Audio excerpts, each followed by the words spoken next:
हनुमान जी के 10 रहस्य जानकर आप रह जाएंगे हैरान। होई है वही जो राम रची राखा, को करी तर्क बढ़ा वही शाखा। हनुमान जी इस कलयुग के अंत तक अपने शरीर में ही रहेंगे। वे आज भी धरती पर विचरण करते हैं। वे कहाँ रहते हैं, कब कब व कहाँ कहाँ प्रकट होते हैं और उनके दर्शन कैसे और किस तरह किए जा सकते हैं, हम यह आपको बताएंगे अगले पन्नों पर। और हाँ, अंतिम 2 पन्नों पर जानेंगे आप एक ऐसा रहस्य जिसे जानकर आप सचमुच ही चौंक जाएंगे। चारों जुग प्रताप तुम्हारा, है परसिद्ध जगत उजियारा। संकट कटे मिटे सब पीरा, जो सुमिरै हनुमत बलबीरा। अंतकाल रघुवरपुर जाय, जहाँ जन्म हरि भक्त कहाय। और देवता चित ना धरई, हनुमत से ही सर्व सुख करई। चारों युग में हनुमान जी के ही प्रताप से जगत में उजियारा है। हनुमान को छोड़कर और किसी देवी देवता में चित धरने की कोई आवश्यकता नहीं है।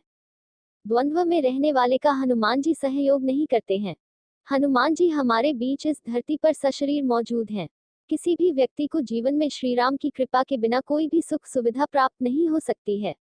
श्री राम की कृपा प्राप्ति के लिए हमें हनुमान जी को प्रसन्न करना चाहिए। उनकी आज्ञा के बिना कोई भी श्री राम तक पहुंच नहीं सकता। हनुमान जी की शरण में जाने से सभी सुख सुविधाएं प्राप्त होती हैं। इसके साथ ही जब हनुमान जी हमारे रक्षक हैं तो हमें किसी भी अन्य देवी देवता, बाबा, साधु, ज्योतिष आदि की बातों में भटकने की जरूरत नहीं। हनुमान इस कलयुग में सबसे ज्यादा जागृत और साक्षात हैं। कलयुग में हनुमान जी की भक्ति ही लोगों को दुख और संकट से बचाने में सक्षम है। बहुत से लोग किसी बाबा, देवी देवता, ज्योतिष और तांत्रिकों के चक्कर में भटकते रहते हैं और अंततः वे अपना जीवन नष्ट ही कर लेते हैं, क्योंकि वे हनुमान की भक्ति शक्ति को नहीं पहचानते। ऐसे भटके हुए लोगों का राम ही भला करे। क्यों प्रमुख देव है हनुमान? हनुमान जी 4 कारणों से सभी देवताओं में श्रेष्ठ हैं। पहला यह कि वे रियल सुपरमैन हैं। दूसरा यह कि वे पावरफुल होने के बावजूद ईश्वर के प्रति समर्पित हैं। तीसरा यह कि वे अपने भक्तों की सहायता तुरंत ही करते हैं और चौथा यह कि वे आज भी सशरीर हैं। इस ब्रह्मांड में ईश्वर के बाद यदि कोई एक शक्ति है तो वह है हनुमान जी। महावीर विक्रम बजरंगबली के समक्ष किसी भी प्रकार की मायावी शक्ति ठहर नहीं सकती। अगले पन्ने पर पहला सबसे बड़ा रहस्य। क्या हनुमान जी बंदर थे? हनुमान का जन्म कपि नामक वानर जाति में हुआ था। नए शोधानुसार प्रभु श्रीराम का जन्म 10 जनवरी ईसा पूर्व अयोध्या में हुआ था। श्रीराम के जन्म के पूर्व हनुमान जी का जन्म हुआ था, अर्थात आज फरवरी से लगभग वर्ष पूर्व हनुमान जी का जन्म हुआ था। शोधकर्ता कहते हैं कि आज से 9 लाख वर्ष पूर्व एक ऐसी विलक्षण वानर जाति भारतवर्ष में विद्यमान थी, जो आज से 15 से 12 हजार वर्ष पूर्व लुप्त होने लगी थी और अंततः लुप्त हो गई। इस जाति का नाम कपि था। हनुमान जी के संबंध में यह प्रश्न प्रायः सर्वत्र उठता है कि क्या हनुमान जी बंदर थे? इसके लिए कुछ लोग रामायण आदि ग्रंथों में लिखे हनुमान जी और उनके सजातीय बांधव सुग्रीव अंगदादी के नाम के साथ वानर, कपि, शाखामृग, प्लवंगम आदि विशेषण पढ़कर उनके बंदर प्रजाति का होने का उदाहरण देते हैं। वे यह भी कहते हैं कि उनकी पुच्छ, लांगूल, बाल्दी और लाम से लंका दहन का प्रत्यक्ष चमत्कार इसका प्रमाण है। यह भी कि उनकी सभी जगह सपुच्छ प्रतिमाएं देखकर उनके पशु या बंदर जैसा होना सिद्ध होता है। रामायण में वाल्मीकि जी ने जहां उन्हें विशिष्ट पंडित, राजनीति में धुरंधर और वीर शिरोमणि प्रकट किया है, वहीं उनको लोमश और पुच्छधारी भी शतश प्रमाणों में व्यक्त किया है। दरअसल आज से 9 लाख वर्ष पूर्व मानवों की एक ऐसी जाति थी, जो मुख और पूंछ से वानर समान नजर आती थी, लेकिन उस जाति की बुद्धिमत्ता और शक्ति मानवों से कहीं ज्यादा थी। अब वह जाति भारत में तो दुर्भाग्यवश विनष्ट हो गई, परंतु बाली द्वीप में अब भी पुच्छधारी जंगली मनुष्यों का अस्तित्व विद्यमान है, जिनकी पूंछ प्रायः 6 इंच के लगभग अवशिष्ट रह गई है। ये सभी पुरातत्ववेता अनुसंधायक एकमत से स्वीकार करते हैं कि पुराकालीन बहुत से प्राणियों की नस्ल अब सर्वथा समाप्त हो चुकी है। अगले पन्ने पर इससे भी बड़ा दूसरा रहस्य। पहला जन्म स्थान। हनुमान जी की माता का नाम अंजना है, जो अपने पूर्व जन्म में एक अप्सरा थी। हनुमान जी के पिता का नाम केसरी है, जो वानर जाति के थे। माता पिता के कारण हनुमान जी को आंजनेय और केसरी नंदन कहा जाता है। केसरी जी को कपिराज कहा जाता था, क्योंकि वे वानरों की कपि नाम की जाति से थे। केसरी जी कपि क्षेत्र के राजा थे। कपिस्थल कुरु साम्राज्य का एक प्रमुख भाग था। हरियाणा का कैथल पहले करनाल जिले का भाग था। यह कैथल ही पहले कपिस्थल था। कुछ लोग मानते हैं कि यही हनुमान जी का जन्म स्थान है। दूसरा जन्म स्थान। गुजरात के डांग जिले के आदिवासियों की मान्यता अनुसार डांग जिले के अंजना पर्वत में स्थित अंजनी गुफा में ही हनुमान जी का जन्म हुआ था। तीसरा स्थान। कुछ लोग मानते हैं कि हनुमान जी का जन्म झारखंड राज्य के उग्रवाद प्रभावित क्षेत्र गुमला जिला मुख्यालय से 20 किलोमीटर दूर आंजन गांव की एक गुफा में हुआ था। अंत में आखिर कहाँ जन्म लिया? पंपासरोवर अथवा पंपासर, होसपेट तालुका, मैसूर का एक पौराणिक स्थान है। हम्पी के निकट बसे हुए ग्राम अनेगुंदी को रामायण कालीन किष्किंधा माना जाता है। तुंगभद्रा नदी को पार करने पर अनेगुंदी जाते समय मुख्य मार्ग से कुछ हटकर बाईं ओर पश्चिम दिशा में पंपासरोवर स्थित है। यहाँ स्थित एक पर्वत में एक गुफा भी है जिसे रामभक्तनी शबरी के नाम पर शबरी गुफा कहते हैं। इसी के निकट शबरी के गुरु मतंग ऋषि के नाम पर प्रसिद्ध मतंग वन था। हम्पी में ऋषिमुख के राम मंदिर के पास स्थित पहाड़ी आज भी मतंग पर्वत के नाम से जानी जाती है। कहते हैं कि मतंग ऋषि के आश्रम में ही हनुमान जी का जन्म हुआ था। मतंग नाम की आदिवासी जाति से हनुमान जी का गहरा संबंध रहा है, जिसका खुलासा होगा अगले। इससे भी बड़ा तीसरा रहस्य, क्यों आज भी जीवित है हनुमान जी? हनुमान जी इस कलयुग के अंत तक अपने शरीर में ही रहेंगे। वे आज भी धरती पर विचरण करते हैं। हनुमान जी को धर्म की रक्षा के लिए अमरता का वरदान मिला था। इस वरदान के कारण आज भी हनुमान जी जीवित हैं और वे भगवान के भक्तों तथा धर्म की रक्षा में लगे हुए हैं। जब कल की रूप में भगवान विष्णु अवतार लेंगे तब हनुमान, परशुराम, अश्वत्थामा, कृपाचार्य, विश्वामित्र, विभीषण और राजा बलि सार्वजनिक रूप से प्रकट हो जाएंगे। कलयुग में श्री राम का नाम लेने वाले और हनुमान जी की भक्ति करने वाले ही सुरक्षित रह सकते हैं। हनुमान जी अपार बलशाली और वीर हैं और उनका कोई सानी नहीं है। धर्म की स्थापना और रक्षा का कार्य 4 लोगों के हाथों में है, दुर्गा, भैरव, हनुमान और कृष्ण। अगले पन्ने पर इससे भी बड़ा चौथा रहस्य, चारों जुग प्रताप तुम्हारा। लंका विजय कर अयोध्या लौटने पर जब श्रीराम उन्हें युद्ध में सहायता देने वाले विभीषण, सुग्रीव, अंगद आदि को कृतज्ञता स्वरूप उपहार देते हैं तो हनुमान जी श्रीराम से याचना करते हैं, यावद राम कथा वीर चरिष्यति महितले तावत शरीरे वत्स्यन्तु प्राणामम न संशयः। अर्थात, हे वीर श्री राम, इस पृथ्वी पर जब तक राम कथा प्रचलित रहे तब तक निस्संदेह मेरे प्राण इस शरीर में बसे रहें। इस पर श्रीराम उन्हें आशीर्वाद देते हैं, एवमेतत् कपिश्रेष्ठ भविता नात्र संशयः। चरिष्यति कथा यावदेशा लोकै च मामिका तावत् ते भविता कीर्ति शरीरे पिबस्तथा लोका ही यावत् स्थास्यन्ति तावत् स्थास्यन्ति में कथा। अर्थात, हे कपिश्रेष्ठ, ऐसा ही होगा, इसमें संदेह नहीं है। संसार में मेरी कथा जब तक प्रचलित रहेगी तब तक तुम्हारी कीर्ति अमिट रहेगी और तुम्हारे शरीर में प्राण भी रहेंगे ही। जब तक ये लोग बने रहेंगे तब तक मेरी कथाएं भी स्थिर रहेंगी। चारों जुग प्रताप तुम्हारा है, प्रसिद्ध जगत उजियारा। 1. त्रेतायुग में हनुमान। त्रेतायुग में तो पवन पुत्र हनुमान ने केसरी नंदन के रूप में जन्म लिया और वे राम के भक्त बनकर उनके साथ छाया की तरह रहे। वाल्मीकि रामायण में हनुमान जी के संपूर्ण चरित्र का उल्लेख मिलता है। 2. द्वापर में हनुमान। द्वापर युग में हनुमान जी भीम की परीक्षा लेते हैं। इसका बड़ा ही सुंदर प्रसंग है।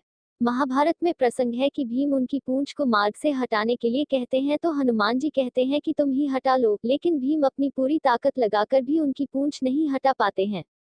इस तरह एक बार हनुमान जी के माध्यम से श्री कृष्ण अपनी पत्नी सत्यभामा, सुदर्शन चक्र और गरुड़ की शक्ति के अभिमान का मान मर्दन करते हैं। 3. कलयुग में हनुमान। यदि मनुष्य पूर्ण श्रद्धा और विश्वास से हनुमान जी का आश्रय ग्रहण कर ले तो फिर तुलसीदास जी की भांति उसे भी हनुमान और राम दर्शन होने में देर नहीं लगेगी। कलयुग में हनुमान जी ने अपने भक्तों को उनके होने का आभास कराया है। ये वचन हनुमान जी ने ही तुलसीदास जी से कहे थे। चित्रकूट के घाट पे भाई संतन के भीर, तुलसीदास चंदन घिसे तिलक देत रघुबीर। अगले पन्ने पर इससे भी बड़ा 5वां रहस्य, कहाँ रहते हैं हनुमान जी? हनुमान जी कलयुग में गंधमादन पर्वत पर निवास करते हैं, ऐसा श्रीमद् भागवत में वर्णन आता है।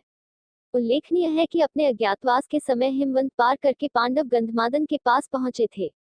एक बार भीम सहस्रदल कमल लेने के लिए गंधमादन पर्वत के वन में पहुंच गए थे, जहां उन्होंने हनुमान को लेटे देखा और फिर हनुमान ने भीम का घमंड चूर कर दिया था।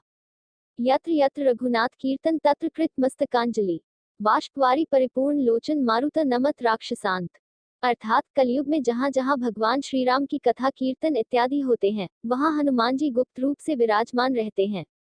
सीता जी के वचनों के अनुसार अजर अमर गुण निधि सुत हो करहु बहुत रघुनायक छो। गंधमादन पर्वत क्षेत्र और वन। गंधमादन पर्वत का उल्लेख कई पौराणिक हिंदू धर्म ग्रंथों में हुआ है। महाभारत की पुरा कथाओं में भी गंधमादन पर्वत का वर्णन प्रमुखता से आता है। हिंदू मान्यताओं के अनुसार माना जाता है कि यहाँ के विशालकाय पर्वतमाला और वन क्षेत्र में देवता रमण करते हैं। पर्वतों में श्रेष्ठ इस पर्वत पर कश्यप ऋषि ने भी तपस्या की थी।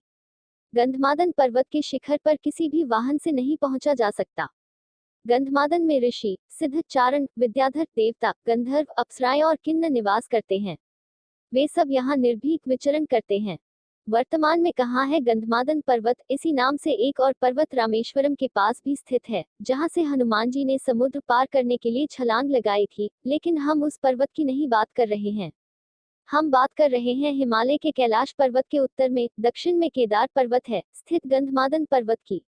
यह पर्वत कुबेर के राज्य क्षेत्र में था। सुमेरु पर्वत की चारों दिशाओं में स्थित गजदंत पर्वतों में से एक को उस काल में गंधमादन पर्वत कहा जाता था। आज यह क्षेत्र तिब्बत के इलाके में है। पुराणों के अनुसार जम्बूद्वीप के इलावृत खंड और भद्राश्व खंड के बीच में गंधमादन पर्वत कहा गया है, जो अपने सुगंधित वनों के लिए। कैसे पहुंचे गंधमादन? पुराणों के अनुसार जम्बूद्वीप के इलावृत खंड और भद्राश्व खंड के बीच में गंधमादन पर्वत कहा गया है, जो अपने सुगंधित वनों के लिए प्रसिद्ध था। इस क्षेत्र में दो रास्तों से जाया जा सकता है। पहला नेपाल के रास्ते मानसरोवर से आगे और दूसरा भूटान की पहाड़ियों से आगे और तीसरा अरुणाचल के रास्ते चीन होते हुए। संभवतः महाभारत काल में अर्जुन ने असम के एक तीर्थ में जब हनुमान जी से भेंट की थी, तो हनुमान जी भूटान या अरुणाचल के रास्ते ही असम तीर्थ में आए होंगे। गौरतलब है कि एक गंधमादन पर्वत उड़ीसा में भी बताया जाता है, लेकिन हम उस पर्वत की बात नहीं कर रहे हैं। अगले पन्ने पर इससे भी बड़ा छठा रहस्य। मकरध्वज था हनुमान जी का पुत्र। अहिरावण के सेवक मकरध्वज थे। मकरध्वज को अहिरावण ने पातालपुरी का रक्षक नियुक्त कर दिया था। पवन पुत्र हनुमान जी बाल ब्रह्मचारी थे, तब कैसे कोई उनका पुत्र हो सकता है? वाल्मीकि रामायण के अनुसार उनके पुत्र की कथा हनुमान जी के लंका दहन से जुड़ी है। कथा जानने के लिए आगे क्लिक करें। हनुमान जी की ही तरह मकरध्वज भी वीर, प्रतापी, पराक्रमी और महाबली थे। हनुमान जी ने अहिरावण का वध कर प्रभु श्रीराम और लक्ष्मण को मुक्त कराया और मकरध्वज को पाताल लोक का अधिपति नियुक्त करते हुए उसे धर्म के मार्ग पर चलने की प्रेरणा दी थी। अगले पन्ने पर इससे भी बड़ा सातवां रहस्य। क्यों सिंदूर चढ़ता है हनुमान जी को? हनुमान जी को सिंदूर बहुत ही प्रिय है। इसके पीछे ये कारण बताया जाता है कि एक दिन भगवान हनुमान जी माता सीता के कक्ष में पहुंचे। उन्होंने देखा माता लाल रंग की कोई चीज मांग में सजा रही है। हनुमान जी ने जब माता से पूछा, तब माता ने कहा कि इसे लगाने से प्रभु राम की आयु बढ़ती है और प्रभु का स्नेह प्राप्त होता है। तब हनुमान जी ने सोचा, जब माता इतना सा सिंदूर लगाकर प्रभु का इतना स्नेह प्राप्त कर रही है, तो अगर मैं इनसे ज्यादा लगाऊं तो मुझे प्रभु का स्नेह प्यार और ज्यादा प्राप्त होगा और प्रभु की आयु भी लंबी होगी। ये सोचकर उन्होंने अपने सारे शरीर में सिंदूर का लेप लगा लिया। इसलिए कहा जाता है कि भगवान हनुमान जी को सिंदूर लगाना बहुत पसंद है। अगले पन्ने पर इससे भी बड़ा आठवां रहस्य। पहली हनुमान स्तुति। हनुमान जी की प्रार्थना में तुलसीदास जी ने हनुमान चालीसा, बजरंग बाण, हनुमान बहुक आदि अनेक स्तोत्र लिखे, लेकिन हनुमान जी की पहली स्तुति किसने की थी? तुलसीदास जी के पहले भी कई संतों और साधुओं ने हनुमान जी की श्रद्धा में स्तुति लिखी है, लेकिन क्या आप जानते हैं सबसे पहले हनुमान जी की स्तुति किसने की थी? जब हनुमान जी लंका का दहन कर रहे थे, तब उन्होंने अशोक वाटिका को इसलिए नहीं जलाया क्योंकि वहां सीता जी को रखा गया था। दूसरी ओर उन्होंने विभीषण का भवन इसलिए नहीं जलाया क्योंकि विभीषण के भवन के द्वार पर तुलसी का पौधा लगा था। भगवान विष्णु का पावन चिन्ह शंख, चक्र और गदा भी बना हुआ था। सबसे सुखद तो यह कि उनके घर के ऊपर राम नाम अंकित था। यह देखकर हनुमान जी ने उनके भवन को नहीं जलाया। विभीषण के शरण याचना करने पर सुग्रीव ने श्रीराम से उसे शत्रु का भाई व दुष्ट बताकर उनके प्रति आशंका प्रकट की और उसे पकड़कर दंड देने का सुझाव दिया। हनुमान जी ने उन्हें दुष्ट की बजाय शिष्ट बताकर शरणागति देने की वकालत की। इस पर श्रीराम जी ने विभीषण को शरणागति न देने के सुग्रीव के प्रस्ताव को अनुचित बताया और हनुमान जी से कहा कि आपका विभीषण को शरण देना तो ठीक है, किंतु उसे शिष्ट समझना ठीक नहीं है। इस पर श्री हनुमान जी ने कहा कि तुम लोग विभीषण को ही देखकर अपना विचार प्रकट कर रहे हो, मेरी ओर से भी तो देखो, मैं क्यों और क्या चाहता हूँ। फिर कुछ देर हनुमान जी ने रुककर कहा, जो एक बार विनीत भाव से मेरी शरण की याचना करता है और कहता है मैं तेरा हूँ, उसे मैं अभयदान प्रदान कर देता हूँ। यह मेरा व्रत है, इसलिए विभीषण को अवश्य शरण दी जानी चाहिए। इंद्रादि देवताओं के बाद धरती पर सर्वप्रथम विभीषण ने ही हनुमान जी की शरण लेकर उनकी स्तुति की थी। विभीषण को भी हनुमान जी की तरह चिरंजीवी होने का वरदान मिला है। वे भी आज सशरीर जीवित हैं। विभीषण ने हनुमान जी की स्तुति में एक बहुत ही अद्भुत और अचूक स्तोत्र की रचना की है। विभीषण द्वारा रचित इस स्तोत्र को हनुमान वडवानल स्तोत्र कहते हैं। सब सुख लहे तुम्हारी सरना, तुम रक्षक काहू को डरना। हनुमान की शरण में भयमुक्त जीवन। हनुमान जी ने सबसे पहले सुग्रीव को बाली से बचाया और सुग्रीव को श्री राम से मिलाया। फिर उन्होंने विभीषण को रावण से बचाया और उनको राम से मिलाया। हनुमान जी की कृपा से ही दोनों को ही भयमुक्त जीवन और राजपद मिला। इसी तरह हनुमान जी ने अपने जीवन में कई राक्षसों और साधु संतों को भयमुक्त और जीवन मुक्त किया है। अगले पन्ने पर इससे भी बड़ा 9वां रहस्य। हनुमान जी की पत्नी का नाम। क्या आपने कभी सुना है कि हनुमान जी का विवाह भी हुआ था? आज तक यह बात लोगों से छिपी रही, क्योंकि लोग हिंदू शास्त्र नहीं पढ़ते और जो पंडित या आचार्य शास्त्र पढ़ते हैं वे ऐसी बातों का जिक्र नहीं करते हैं। लेकिन आज हम आपको बता रहे हैं हनुमान जी का एक ऐसा सच जिसको जानकर आप रह जाएंगे हैरान। आंध्र प्रदेश के खम्मम जिले में एक मंदिर ऐसा विद्यमान है जो प्रमाण है हनुमान जी के विवाह का। इस मंदिर में हनुमान जी की प्रतिमा के साथ उनकी पत्नी की प्रतिमा भी विराजमान है। इस मंदिर के दर्शन करने के लिए दूर दूर से लोग आते हैं। माना जाता है कि हनुमान जी के उनकी पत्नी के साथ दर्शन करने के बाद पति पत्नी के बीच चल रहे सारे विवाद समाप्त हो जाते हैं।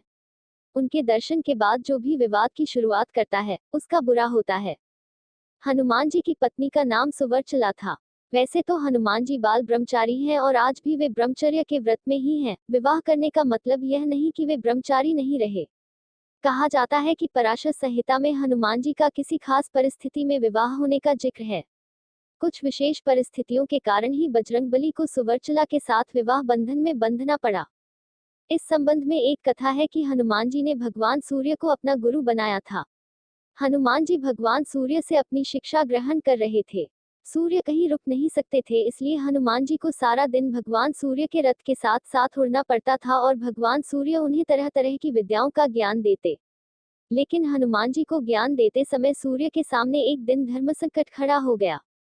कुल 9 तरह की विद्याओं में से हनुमान जी को उनके गुरु ने 5 तरह की विद्याएं तो सिखा दी, लेकिन बची 4 तरह की विद्याएं और ज्ञान ऐसे थे जो केवल किसी विवाहित को ही सिखाए जा सकते थे।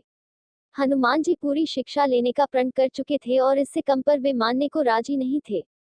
इधर भगवान सूर्य के सामने संकट था कि वे धर्म के अनुशासन के कारण किसी अविवाहित को कुछ विशेष विद्याएं नहीं सिखा सकते थे।